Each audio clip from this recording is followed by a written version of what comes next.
My mother-in-law tried to convince me to move in with my brother-in-law while he was recovering from a car accident back in college. I attended the same university as my now husband, Calvin, and his older brother, Austin, who was a year ahead of us. The funny thing is that I met Calvin because of Austin, and I had a small, harmless crush on him, just like many girls did. He was a playboy type, attractive, charming, and always surrounded by women. I was aware of this reputation, and even though I thought he was attractive, I made the conscious decision not to become one of his playthings because I valued myself more than that. Naturally, my best friend at the time learned about my little crush, and she teased me about it nonstop until I'm pretty sure all of our mutual friends knew. Even though it was never stated explicitly, the word reached Austin himself, and that's when things became complicated. Austin began to flirt with me in social situations, always finding a way to sit beside me or touch my arm. He obtained my phone number from someone and began texting me, saying things like, "I'm girlfriend material." It was flattering, I'll admit,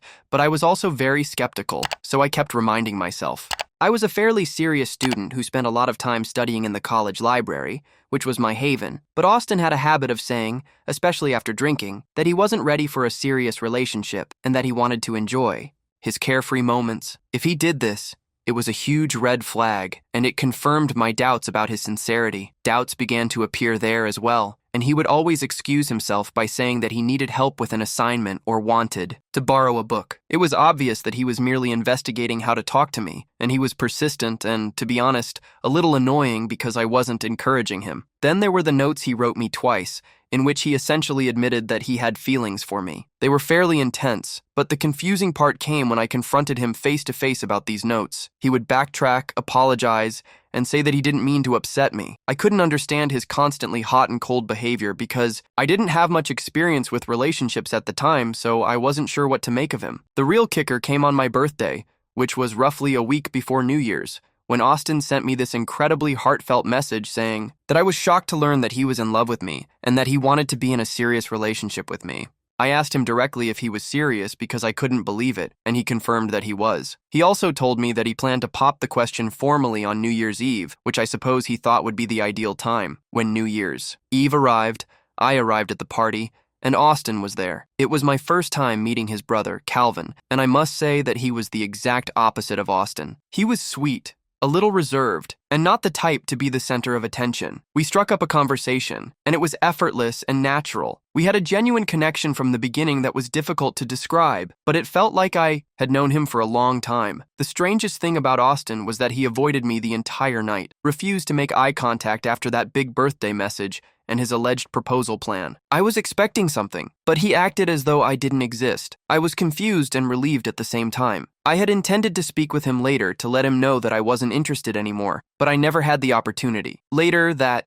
night, when I went into the kitchen to get a drink, I noticed Austin kissing another friend of ours. It was a real wake-up call. I asked him if we could talk privately, and we went to a quieter room. I calmly told him that I thought it was best if we dated other people. I told him straight up that my crush was over, but Austin didn't take it well and tried to blame me, saying that I'd been leading him on. It was absurd, but I stood my ground. It confirmed everything I'd suspected about his sincerity. It felt good to close that chapter. The day after the party, I received a text from an unknown number. It was Calvin, who had obtained my number from a mutual friend. That text message changed everything. He asked me out on a date, and I said yes before things got serious. I had never told him explicitly that I liked him, and we had never been in a committed relationship. Calvin's response surprised me. He was very understanding and said it wasn't a big deal because it was all in the past. His reaction was so different from Austin's behavior that it showed me his maturity and genuine kindness. I told him the whole story because I felt like I needed to be completely honest with him, and I didn't want any secrets between us. The connection was nothing like the fleeting crush I had on Austin. He became my best friend and everything to me, but the situation did not sit well with Austin. He was cold toward me whenever he saw me, and over the years, he constantly found ways to interfere with our relationship by getting involved in our plans. For instance, if Calvin and I had concert tickets, Austin would abruptly decide he wanted to go see that band as well, or if we were having a quiet movie night at home, he would show up wanting to play board games or do something else that involved everyone. It seemed like he couldn't stand for us to spend any time alone, especially since Austin and Calvin were living together at the time. I talked to Austin about it, telling him that his behavior was strange and difficult to ignore. It wasn't like Austin was in a relationship. He kept up his casual lifestyle by seeing several women, so it wasn't like he was lusting for me. Then came the big brother argument, where Austin pulled Calvin aside and told him that there were plenty of other people out there and that he shouldn't get serious with me. He even attempted to persuade Calvin to date other people. After 2 years of dating, Calvin and I decided to move in together. It was a big step, and we were both excited. However, Austin was not happy, so he tried to persuade Calvin to let him live with us. It was awkward, so I flatly refused. Honestly, it was uncomfortable. I was angry when Calvin told me about this conversation, and it felt like a calculated attempt to ruin our relationship. Austin knew it would be disastrous, so he began spreading rumors about me to our mutual friends,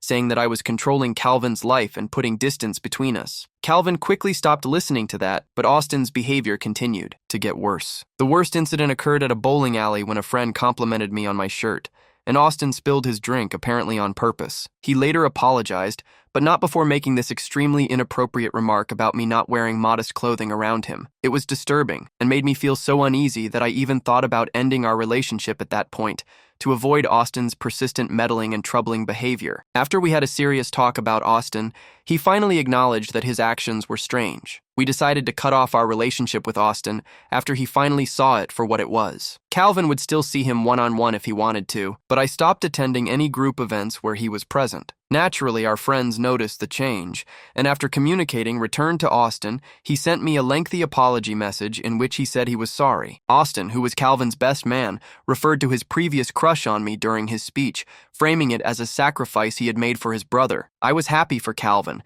and that he would stop interfering, and he seemed to mean it. We had a period of relative peace before Calvin and I got married. It was a beautiful day, a celebration of our love, but even at the wedding, there was a tiny red flag. Austin turned 30, and his family began pressuring him to find a serious partner. His parents kept pushing him to find one, but he always laughed it off. I was mortified because it felt like he was bringing up the past inappropriately and unnecessarily. However, he didn't seem bothered by it, so I decided to let it go, because I would rather not cause any drama on our wedding day. 2 years ago, when Calvin threw me a small birthday party, Austin gave me a large, expensive-looking gift that he specifically instructed me to open later, away from everyone else. It seemed odd that Austin had never been in a serious, committed relationship. He claimed that Austin was a handsome man with a good job and was generally a fun person to be around. Suspicious, I accepted, and we went on to other gifts later, that evening. After the party, Calvin and I opened Austin's gift, which was a heart-shaped box full of chocolates with a diamond necklace in the middle. Calvin was shocked and said it was a very inappropriate gift, something you'd give to a romantic partner, not your brother's wife. He attempted to explain it by claiming that perhaps Austin was simply not good at giving gifts,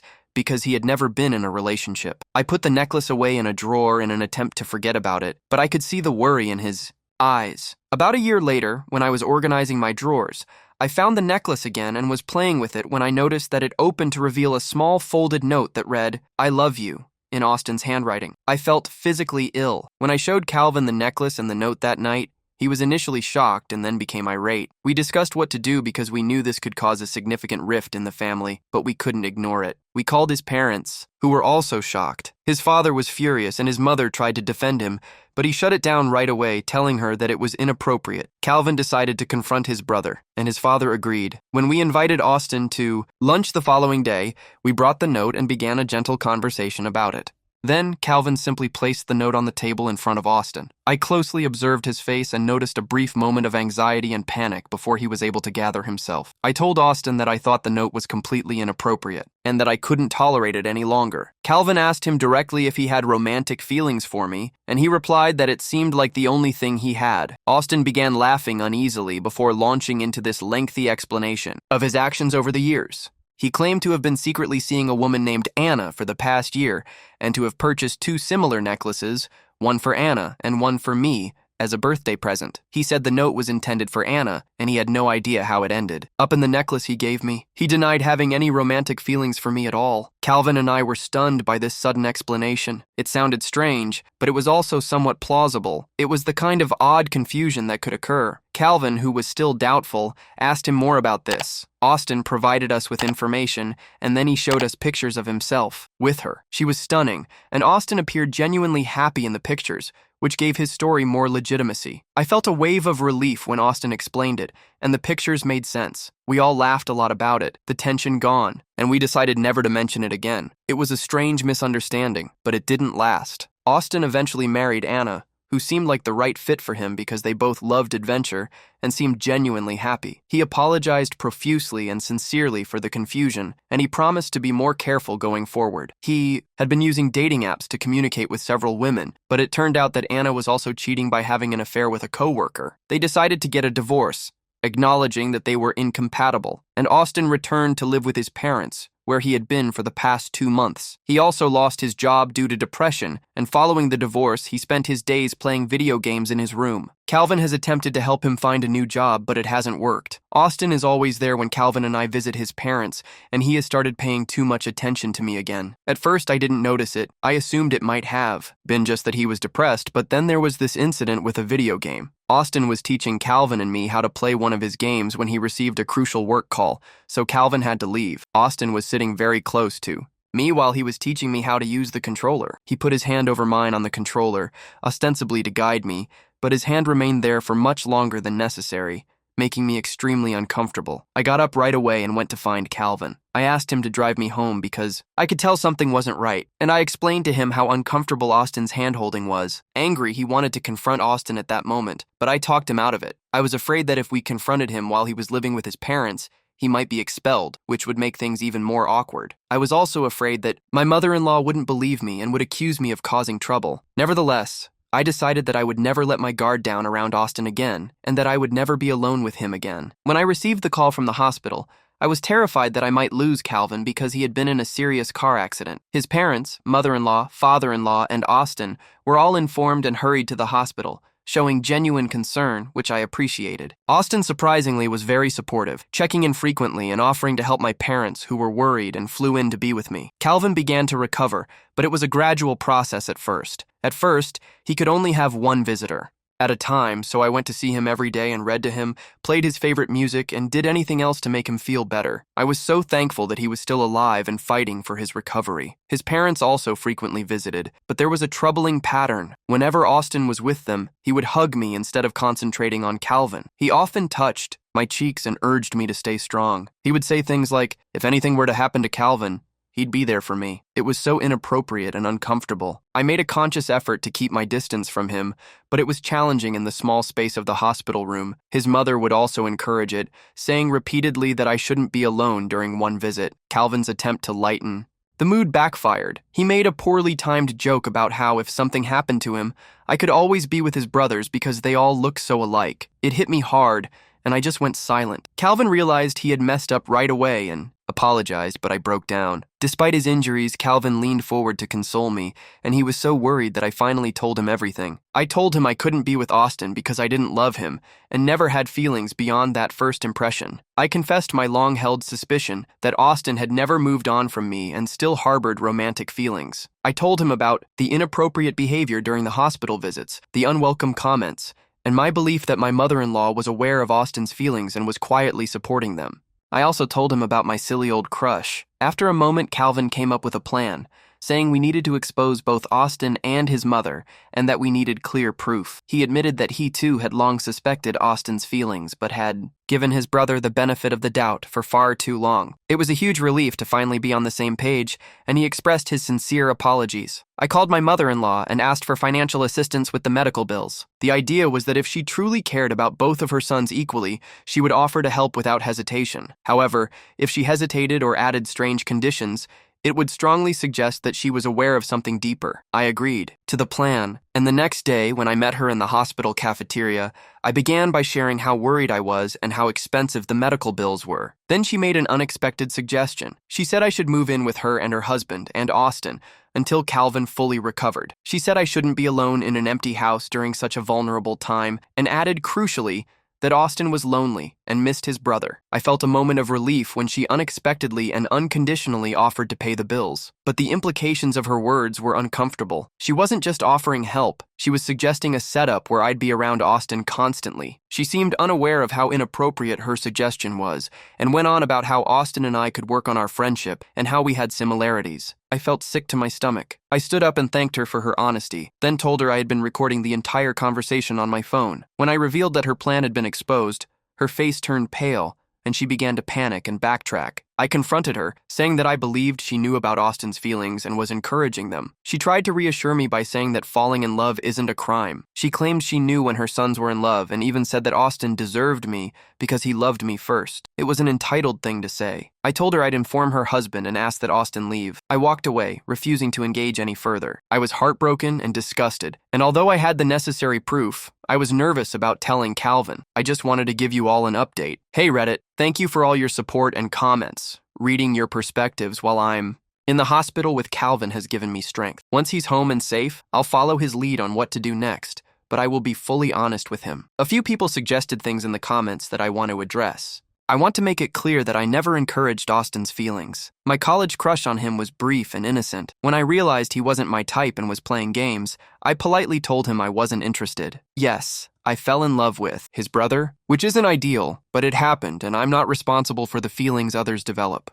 Calvin is the man I married, the man I've remained faithful to, and the man I hope to start a family with. I care about Austin as family, but I've never had romantic feelings for him beyond that early fleeting moment. Some people asked about our financial situation. We're fortunate. We both have good jobs and insurance, so we didn't need the help. Asking was a test to see how my mother-in-law would react, and she, unfortunately, revealed exactly what I feared. I can never feel safe around her again. I've realized she's been favoring Austin and inappropriately enabling his behavior for years. Update 2. Hello again, everyone. It's been about a month and a half since my original post, and Calvin is finally home. He's almost fully recovered. I waited until he was stable to tell him everything. I didn't want to stress him out during his healing process. His first reaction was laughter, thinking the whole idea was absurd, but when I played him the recording, his face fell. The disbelief and pain were clear. He asked why I hadn't told him earlier, and I explained that I was trying to protect his health. He understood and agreed that we needed to talk to his father. He was disappointed in his mother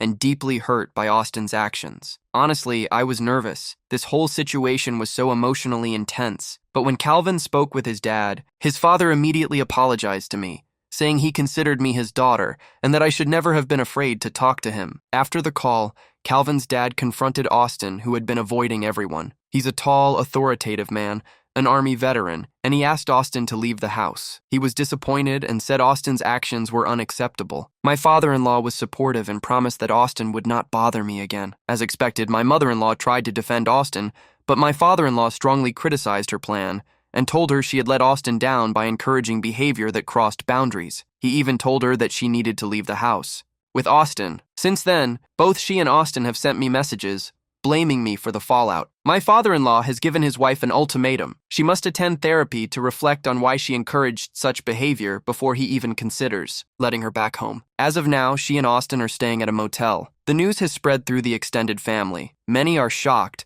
but some have said they always sensed favoritism toward Austin. Most agree that my mother-in-law's actions were completely inappropriate, and she's now facing judgment and isolation from the family. I told my parents everything, and they were equally disturbed. I'm incredibly thankful for my father-in-law's support. I truly believe that distancing ourselves from both Austin and my mother-in-law is the healthiest choice for us. Now I just want to move forward and live a peaceful, loving life with my husband. I'm so grateful for his strength, and I'm looking forward to building our future together.